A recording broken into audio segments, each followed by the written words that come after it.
Hi, and welcome again to Friends of Justice, Real People with Real Answers, a For God production. Again, we've had a very controversial issues on this show, but that's why we always say it's up to you to believe it or not. We're not trying to absolutely prove anything, but if the evidence is strong enough for the proof to be right around the corner, it might be best for you to believe on the positive side that what we're saying is true. Truth is an amazing thing because when truth arises, when truth arrives, then a lie must go away. Okay, it's the same as light and darkness. And so in this world, we've come to one conclusion. Who can you trust? And who is trustworthy? We have so many people calling themselves an honorable this and an honorable that, and carrying high titles. But when it comes to the public's trust, they've been discovered to be just the opposite, someone that cannot be trusted.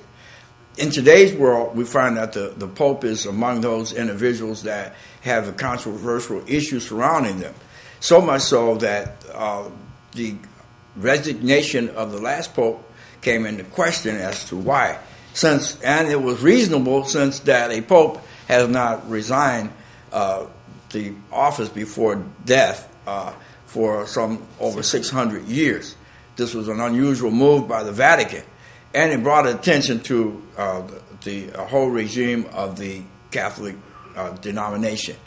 Why do we call it a regime? Because if you look closely, the Vatican and Vatican City is a sovereign. It's one of the few cities in this world that is a sovereign. This means that it has its own army, its own country rules, and everything.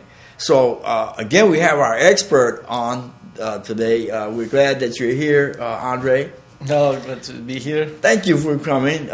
We always look forward to the exciting news that you bring us. And I'm glad that you're bringing support because a lot of times when things are said, it might just seem like you're vindictive against maybe the Catholic Church or something. But I think, is it okay to share truth? Well, it is. And I want to make sure that question actually came up. We need to kind of put together and say, we've been taught to hate something. All the time. There is white supposed to hate black supposed to hate white. You know, the Catholics supposed to hate Muslims, even they created them also. But there's always some kind of... They don't like my beard, though. Yeah, well, so is mine. So now, the point is, I don't hate nobody. Absolutely. I do not hate no people. I love people. But when you come to me with a title, then I have questions. Because we all equally, God created us all equally. Black and white, there is no difference. Right. The consumption of the white people, dumbasses, who saying what black people was created as slaves is just totally not supportive. I do not know where they're coming from.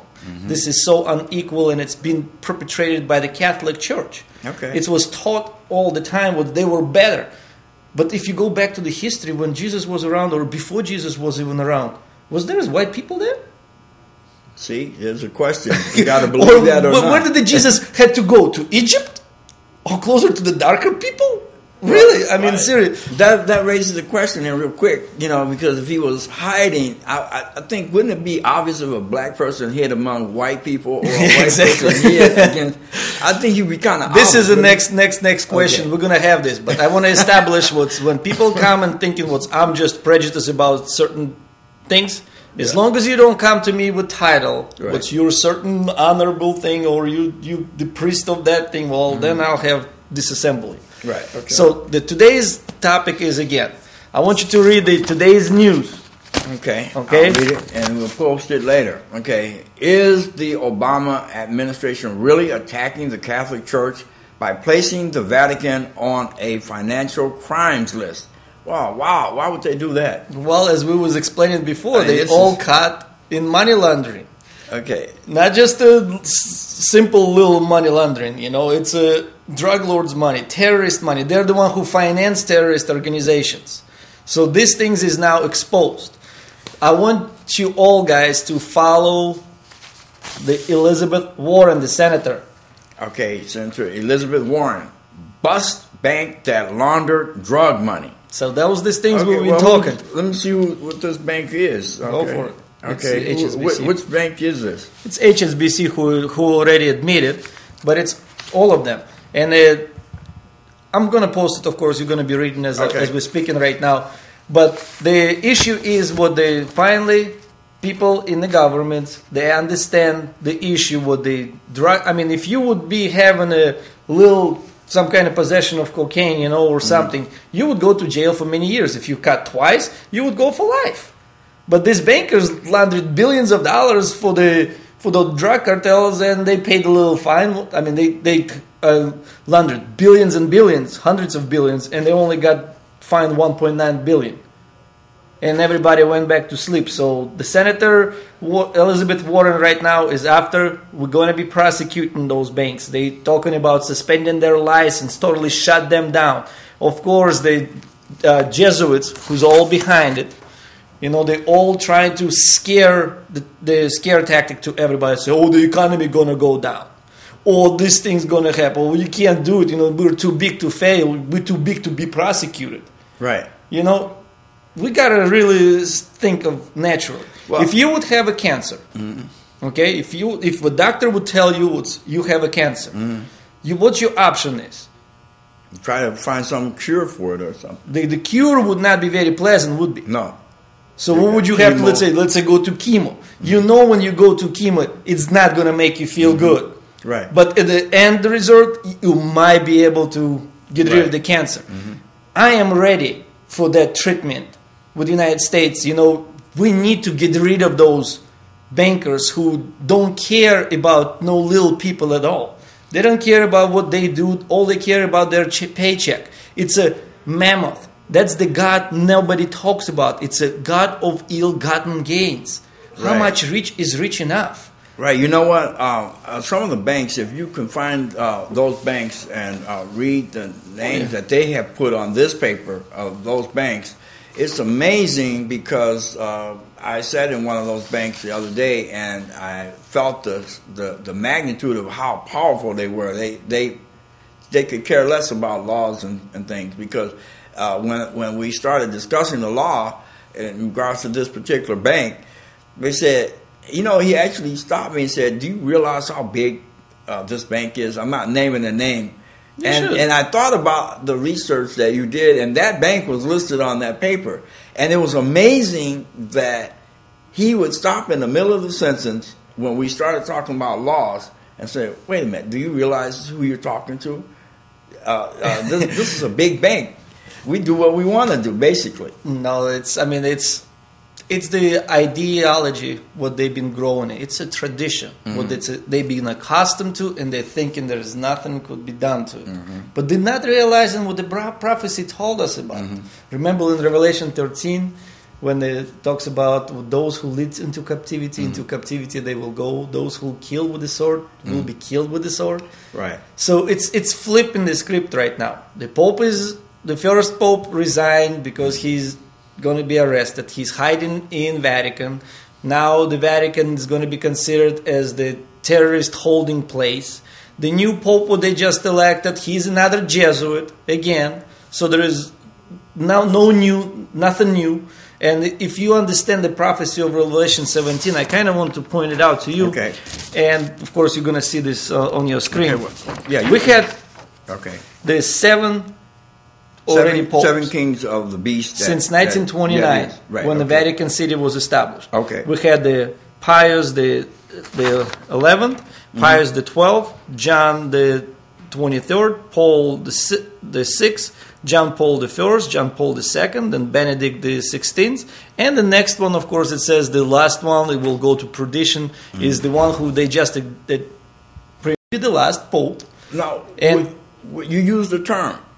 And stop you. What does the perdition mean?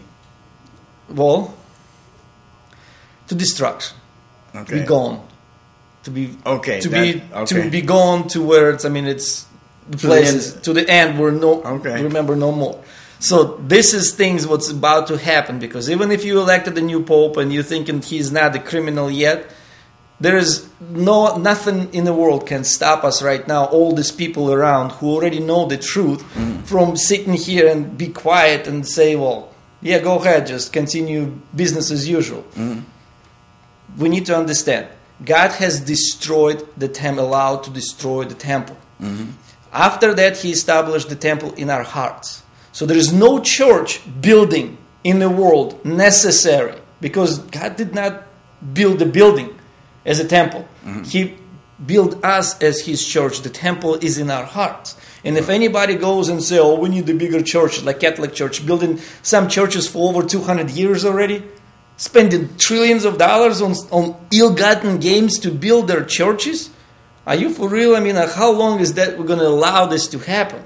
Okay. When in reality, they don't teach you nothing. Okay, now, the question is now, where, okay, first of all, we see some things happening in the Catholic Church and things happening in the secular world, okay? Now, where do we go from here? What do we look for next? What's the next big event that should happen surrounding this? Or is there a timeline? Yes, it is. What should we expect now? I would love for you to open up Revelation 17. And Revelation 17. I was always pointing out the Revelation 17. You know, the Revelation 17 is extremely important because it explains what will happen with Vatican. Okay? How the history starts and how the punishment will continue on. The Revelation 18 is continuation. And Revelation 19, I think all these things which you're going to see in Revelation 17, 18, and 19 is a very, very short time when we live in right now.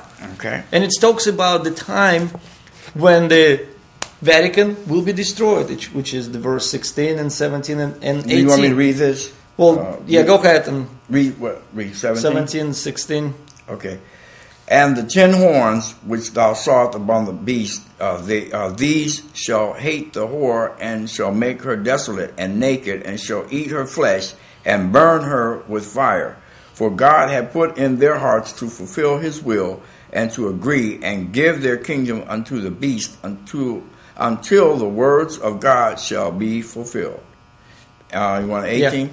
And the woman which thou sawest is that great city which reigneth over the kings of the earth. Well, so it talks about the Vatican, and I had some discussions with cardinals. So you believe this is the Vatican? Of course, it sits between the 7 cities, and it's the only city which is actually controls the kings of the earth. And they killed, and they call themselves gods. Okay. Who else called themselves God? Egyptians? No. Pharaohs? Well, the Pharaohs. The Pharaohs was calling themselves gods. Right. So what the difference is there? Since they all worship into the sun. Don't they? So now, from this verse, are we looking to see that are we expecting that the Vatican is going to be destroyed? The Vatican completely will be destroyed. I mean, even in the last prophecies of Malachi, it talks about what the last pope, which has already been elected, he will be the last who will help some people, but the Rome will be destroyed. What type of destruction it's going to be? Well, if you read the Revelation 17, what we just read, and Revelation 18, it says it will be destroyed by fire. Of course, I ain't going to go there and set up no fires or nothing like that. It's not my job to do it. Yeah. But there's already a plan in place by God. It's not me who's going to do it or whatever. But the things what we're seeing right now is of Vatican being getting naked. Means all the truth is exposed. Right. Okay. The truth is first exposed by make that. it desolate. That means they will chase them out. They will eat your flesh. How are you going to eat the flesh? Well, you're going to pretty much take everything what they have and devour. Okay. And then at the end result, you will burn it because it will be such an evil place, because it became a place for every evil spirit. Now, it will be put into people's heart to fulfill His will. I'm not the one who's doing it. Could this prophecy, I'm just looking at it from this angle, could this prophecy mean the time of when Rome was burned, by Nero? Could it mean that, or could it mean now? It's I don't know for sure if it's going to, but I think it was a counterfeit first when the Rome was burned by Nero and then blamed by Christians. So now it's going to be some kind of like a reverse, because God always said put double into their balls of His wrath than what she costed. So it's going to be pretty dramatic. Right. So I would say that we must be talking about now, since the fulfillment of these 7 popes hadn't been fulfilled when Nero. Because he wasn't even a pope. No, exactly. So he would have to be eliminated. So It must be talking about today. Oh, because it would have to be a pope as opposed to a king. Well, also in Revelation 17 talks about the 10 kings will give their power to the beast. Okay. So it's United Nations. You know, all the kings of the earth pretty much united and gave the power to United Nations. Even Obama saying, you know, what he has to follow orders from United Nations. So now this United Nations is whose job is to completely eliminate it. You know, because it's, church, there is no reason for the church building or anything else. Salvation is not from Catholic Church, it's from Jesus Christ and God. You know, it has nothing to do with those denominations. That's what's to create us, to separate us. So we're so separated, we can argue about it. People need to keep reading the so the now Holy Books. what is the next step that a person should do after becoming aware of all of this? Well, what should we do? The biggest things which I'm really stressing, guys, support Elizabeth Warren, the senator who is in the committee of banking committee. We need to send her emails. We need to send her letters praising her for what she's doing and helping her, because she needs to feel the task need to be finished. Well, let's look a little closer at what she's doing so people will know. Okay. If you let me see this. Okay, number one, Warren is seen in a Senate Banking Committee hearing last month. Just a day after Attorney General Eric Holder said that some banks engaged in criminal activities were too big to jail. Really? She took her disgust over the lack of criminal prosecution of corrupt banking officials to the Senate Banking Committee. So she's trying to start something. Yes. To go after those banks. Okay. Warren's anger Thursday afternoon was directed at the U.S. Treasury official as she questioned how an international bank can avoid criminal prosecution for laundering drug money. Okay. So I guess she's raising that issue. She's raising the issue. I've been telling you since 2008. This is the issue. This is the serious questions. What's every single person who makes any payments to any banks, you need to write a letter of dispute. You need to write them up and demand, make sure what's you not paying to any drug cartels, or that bank is not somehow laundering for the drug cartels. How do you know? How does those accounts been separate? We need to really demand the answers and support the senators to continue going after those banks, to take their licenses, to take them off this country. We don't need them. All of them are connected to the Vatican Bank, and they are part of the Vatican Bank. Okay, and that's where I'm looking for the connection here to see. I posted in the last video, and I'm putting them right now as we speak. All the list of the. And where can those videos be found? The videos what we made is called Vatican: The Naked Truth, and also Derivatives: The Naked Truth. It's exactly the same video, but it explains the connections between the Catholic Church, how they create the insurance fraud, and they use the U.S. market to create the real estate boom at once, and then they created such a economy so everybody started losing their jobs and start losing their houses, where the banks at the same time start making money on derivatives. And as we heard last time, I told you there was $75 trillion just from the Bank of America was put on their accounts, which is kind of FDIC insured accounts through the Federal Reserve. Just think, $75 trillion, while our economy is going to poop.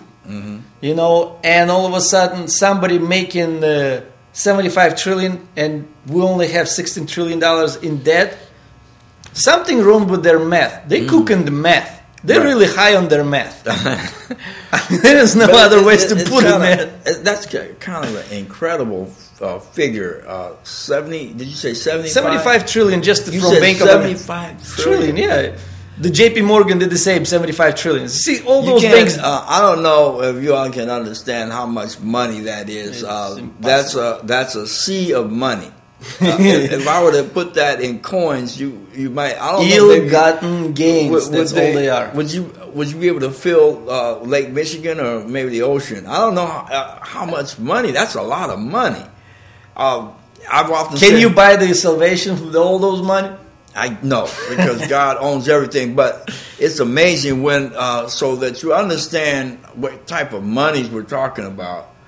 $1 million will, if you put it end on end, will reach from Kalamazoo to Benton Harbor, which is about, 45 miles? Yep. Maybe, let's give it a benefit of the doubt and say, let's go to Stevensville, give it an extra 60 miles, make it a round figure. Okay, that's what $1 million will do. Okay, $1 billion, which is the next one up, it circles the globe 12 times at the equator. Folks, that means it goes around the Atlantic Ocean, the Pacific Ocean 12 times, and the landmass 12 times before you exhaust all of the dollars. That's just $1 billion. 1 trillion would be 12,000 times. Yeah, it'd be 1,000 times around the moon. Then you're talking about go around the moon and back. 75. Now, when you think about that, you have to ask yourself, where is God's justice? Because you have all this money and people starving. So, I mean, that's one point to bring out. Okay, now where were we? We were looking back at some of the steps that must be addressed. What else should people do? Well, the biggest thing is, like I said, you need to do your own research. Mm-hmm. We put out so much stuff for you to devour. You need to understand there is a warrant on Pope's arrest. There is a warrant on Queen Elizabeth's arrest. There is a warrant on many Jesuits. Jesuits has always been a problem. If you don't understand it, please get the book called Vatican Assassin. It's free. I mean, the guy put up so much work there and so much research. If you read the book of Vatican Assassins, you will understand who assassinated Lincoln, who assassinated everybody who's trying to even kill Obama. I mean, it's look at this Pope right now. He's another Jesuit. So you don't expect nothing better, because Jesuits operates in they're wolves in sheep clothing. Okay. They know the Bible better than most people, and that's very important to understand. What's your enemy knows Bible better than you. Okay. And that's so wrong. And we need to... Sorry. That's all right. Wow. Maybe that's the Pope calling you. I know. But anyway, the question that arises behind all of this is what and why, and when I say what, sometimes we feel helpless when we see this big, huge distortion from justice. And now it's a new one. Too big to prosecute, too big to jail. Are you for real? Mm-hmm. I mean, what era do we live in? I mean, seriously. I mean, do you really gonna put the J.P. Morgan or Bank of America is too big to fail? Well, break them up. Mm-hmm. You're the one who allowed them to get that big. Break them up. Now, what would be the process for breaking them up? How would that suspend their license first and then auction them off? Okay, and all of them at once. Who would have the power to do that, though? Well, the FinCEN got it. The financial FinCEN. It's a Department of Treasury. It's an Office of Foreign Asset Controls, and they have all the power right now to shut down and seize every one of those banks' money. Second of all, but the biggest things what you need to do. I'm going to put all the list again. All of those banks, if you have the accounts in them, it's your job, it's your public duty to withdraw every single penny from them and give it to your local credit unions or anything else, instead of supporting, because if those banks supporting drug cartels and Jesuits and all the terrorists, you're doing it. Well, Stop taking your money to churches too, because there's no salvation in them. What are you going to do? Okay, look. Okay. Help the homeless. Help somebody else. Help do something yourself instead of hoping some kind of church organization is going to do it for you. Okay, so if you put your money into a different institution, how would you be able to tell whether or not that institution is putting their money into, say the Bank of America? Well, that's why I just said Chase. It. Start with the Are we going to have to put our monies in? Are we going to have to put our monies in our mattress again? Or is that that'd be much safer than giving to those banks, because you never know when the whole collapse is going to happen again. Okay, and that's where I'm leading to. How should we prepare for the collapse of this? Because is this a sign that it is a cancer? So there is going to be requirement of the chemo therapy. So doing through that, I'm just okay. So now, what should happen if when these things should collapse? What should we do then? just, I mean, do what we do right now. I mean, most people they're just hard-working people. You know, continue working, but just don't support those organizations. That's your duty to kind of understand what it's just the traditions. We've been brainwashed. Well, that's true. We have a serious problem, and the reason why I say this is because how many banks are international? Okay, if you're working with an organization that has to do banking, and you know, I researched some. I know J.P. Morgan Chase is one that's international, and they're limited in certain countries. It's part of the Vatican, right? All of them are part of most the Vatican. Most of them, yes. Are there any banks that are international that are not? So are we? Totally I'm not going to say right now because I might be wrong. I would say you're probably better off without any international banks for right now, because the way they operate, the Vatican Bank been operating since 1600s. They've been taking over those banks of the countries, and they've been constantly start doing business as those banks as they merge together with them. So there is almost, and they've been doing it for so many years. Now another question. What about the Swiss banks? Swiss banks is the next. Oh man, they're going after them. Look at this. The Italian bank on January 1st suspended all the credit transactions for the Vatican. Okay. Then they found out at just the beginning of the March some Swiss bank who allowed them to do the credit transactions. Well, who else? What else? Swiss we have in Vatican? Swiss guards. Of course. All of a sudden we got the Swiss guard intermingled with the. How is it that the Swiss are in this country that's surrounded by all this corruption and they never get touched? I'm wondering that they got secret banks. They have a society that's high. I mean, but high all standard. these secrets coming out thanks to like WikiLeaks. They expose so much corruption with Vatican. But it's not just because all these people put up the information. That's why we know. It says in the Bible, for God has put into our hearts to fulfill. It's everywhere around the world. This last video we made, it's went to 160 countries. It has never been so much exposure because people seeing how much fraud the Vatican committed. It unites people, the same enemy. Because the Vatican is the problem of all the problems. They're the one who taught us what it's okay to break God's law. So of course that's in their mentality. If I can break God's law, why can't I break the man's law? And that's the mentality need to be broke down. We need to go back to the basics. 10 Commandments isn't sufficient enough for people to operate. But then of course people who don't want to operate under those laws, that's a big problem. When you bring these type of reports, that tells me that you are not by yourself. You're not a one-man campaign against the Catholic Church. These are bigger organizations than you, and they're the resources. I saw something on CNN.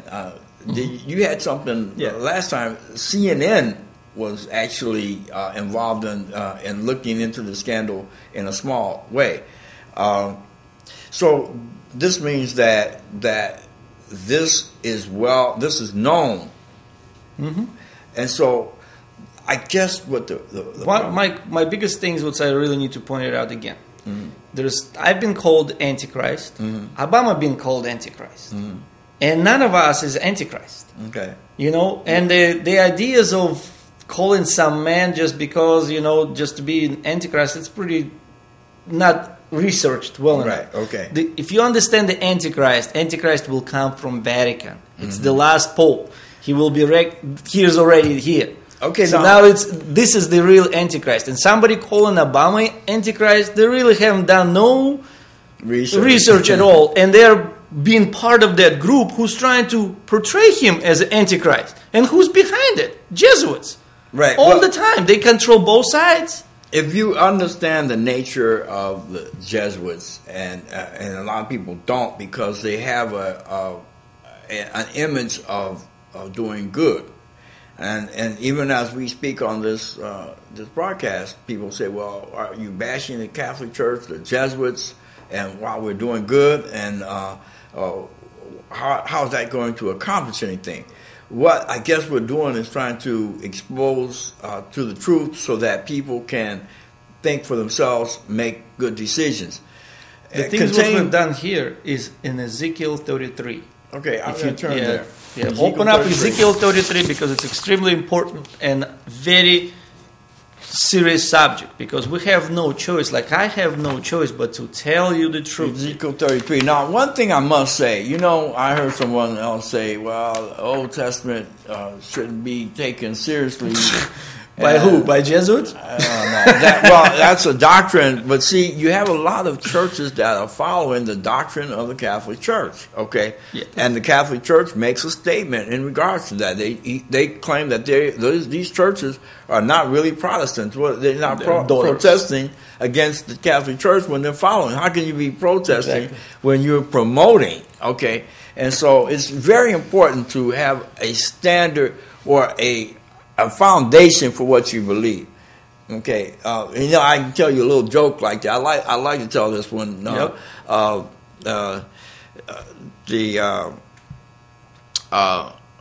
me see. I think it was. I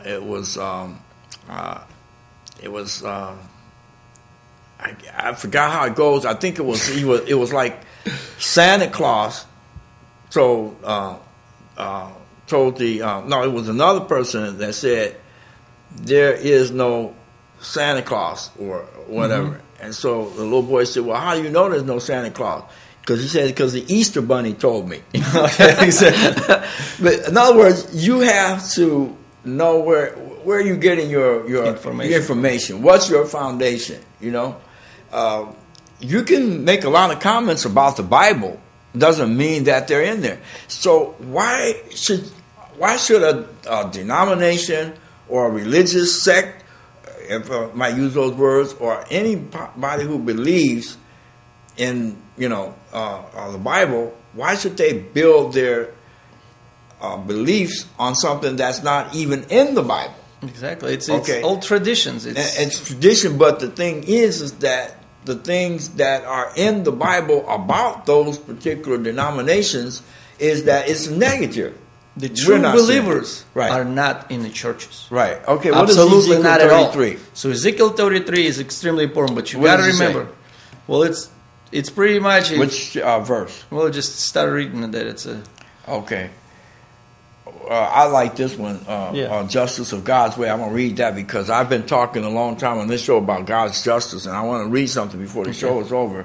It says, again, the word of the Lord came unto me, saying, Son of man, speak to the children of thy people, and say unto them, when I bring the sword upon a land, if the people of the land take a man of their coast and set him up for watchman, if when he seeth the sword come upon the land, he blow the trumpet and warn the people, then whosoever heareth the sound of the trumpet and taketh not warning, if the sword come and take him away, his blood shall be upon his own head. He has heard the sound of the trumpet and took not warning. And that's all you're doing. Well, let's continue on. Yeah, even if that's you tell your warning, because exactly. So you can't be blamed if people won't listen. Exactly. You can only believe it or not. Exactly. Okay. God said, what did he say? He that has an ear, let him hear. Okay. Those that won't hear, they don't have to. He heard the sound. Okay. But he that taketh warning shall deliver his soul. But if the watchman see the sword comes and say, oh well, and I put that word in there. It doesn't say oh well, but it says, and blow not the trumpet. That's the same as oh well. Exactly. Right? Okay. And the people be not warned. Have you ever gone into a place where you weren't warned? Yes. And you got blindsided? That's not too cool, No. Right? Okay. But, if they're not warned and the sword come and take any person from among them, he is taken away in iniquity, but his blood will I require at the watchman's hand. But now let me just say this too. Even in the military, if you put on guard post and you fall asleep, now the enemy hadn't even come, but you fall asleep, they can shoot you right there on the spot. You see? You'd be dying in your sleep. Well, they got the bullet. Even in the army, there are some good things, Sure, but I mean, the rule is so strong that if you know something, you should warn people, right? Yes. Okay. So thou, O son of man, I have set thee a watchman unto the house of Israel. Therefore thou shalt hear the word at my mouth and warn them from me. But now we got a lot of people warning people of different things. How do you know when there's a true warning? Well, there is a continuation. Just finish, you guys. You finish the rest of the reading of the Ezekiel 33 because it's extremely important. You need to know that. When I say to the wicked, O wicked man, thou shalt surely die, if thou dost not speak to warn the wicked from his way, that wicked man shall die in his iniquity, but his blood will I require at thine hand. Nevertheless, if thou warn the wicked of his way to turn from it, if he do not turn from his way, he shall die in his iniquity, but thou hast delivered thy soul. That's exactly. I don't want nobody's blood on my hands. So that's why I'm warning people. Mm-hmm. I'm telling the things what's happening right now. This is a real history what's happening. I've been telling that people in 2007 the same things. They were laughing. Mm-hmm. Now it's topics all over at the Senate, at the White House. You need to, again, support those people because they've been put there by God, not by Antichrist or anything else. This is just ridiculous. Even Nebuchadnezzar was put there in Babylon by God. Okay, well now you don't get to those positions without God's help. Here's something else I want to shoot to you. Okay, when Jesus said to them, they said, well, how should we know these things? What type of sign? Yeah. He said, I'm not going to send you a sign except the sign of Jonah. Jonah, exactly. And this is the sign of Jonah. Jonah was a prophet who warned the people of certain destruction. Nineveh, yep. He said, as in the days of Sodom and Gomorrah, so shall it be in the last days. Okay. And, as Jonah warned Nineveh, and Nineveh changed. Yes, that's the worst of the worst. The Syrians change, and all of a sudden, here we're like, what, we're going to shovel under the rug and think it's the justice of God's way. Therefore, O thou son of man, speak unto the house of Israel. Thus ye shall speak, saying, if our transgressions and our sins be upon us, and we pine away in them, how should we then live? But the justice of God will be brought upon this earth. Now, I want to say one thing, and we're not really concluding, but we're going to take a break so that we can make sure that you get the full gist of this program. I want to read something that I read. It was in Isaiah, the 10th chapter, because one of the signs of the last days is going to be the laws that come about and oppress the people. Now, I don't know what my time is like, but I'm going to read this. And maybe I'll let you read it since I've been reading this. I wanted you to see this because I woke up in the middle of the night several times and my Bible just kept... chapter 10? Yeah, chapter 10, right there. Woe unto them that decree unrighteousness decrees, and what right grievous which they have prescribed, to turn aside the needy from judgment, and to take away the right from the poor of my people, that widow may be their prey, and that they may rob the fatherless. This is, oh my God, this is perfect. That's exactly what's happening. That's what I'm saying. You need to support your senators again, and Obama in what he's doing, going after those bankers. Just remember, what did Jesus Christ did when he came to the temple? The first thing he did is to overturn those tables, for which those greedy bankers later on tried to kill him. Well, they killed him. You know, it's same motives. You know, you cannot allow this Vatican Bank to continue making this fraud for so many generations. It needs to be stopped and get away with. I want you to see something else about this chapter. The whole entire chapter of Isaiah 10 is really incredible.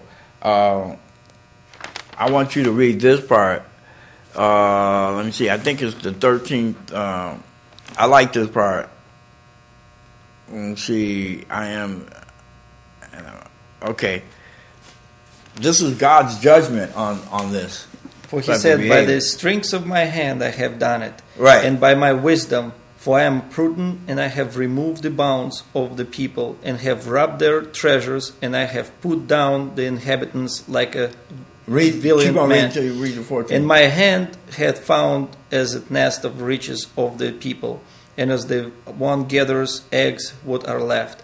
Have I gathered all the earth, and there was none what moved the wings, or opened the mouth, or peeped. Shall the... Let me read this part, because this is what I want you to understand. Shall the axe boast itself against him that heweth therewith, or shall the saw magnify itself against him that shaketh it, as if the rod should shake itself against them that lift it up, or as if the staff should lift itself up, as if it were no wood? Therefore shall the Lord of hosts, send among his fat ones leanness, and under his glory he shall kindle a burning like the burning of a fire. And the light of Israel shall be for a fire, and his holy. And so God is saying that he is the one that sets kings on high and takes them down, and he's about to do that. Exactly. And you see it in this might be called the second or the third fall of Rome. Okay, if you want to look at it that way. This is final. But is this deadly wound going to be healed? Maybe you're going to talk about that later. This is really the end time events. Mm-hmm. Okay, even the beast, the United Nations will be destroyed later on. But we're living right now in the time when we already entered the time when the plague starts. Mm-hmm. When all the things was in the Revelation 15 talks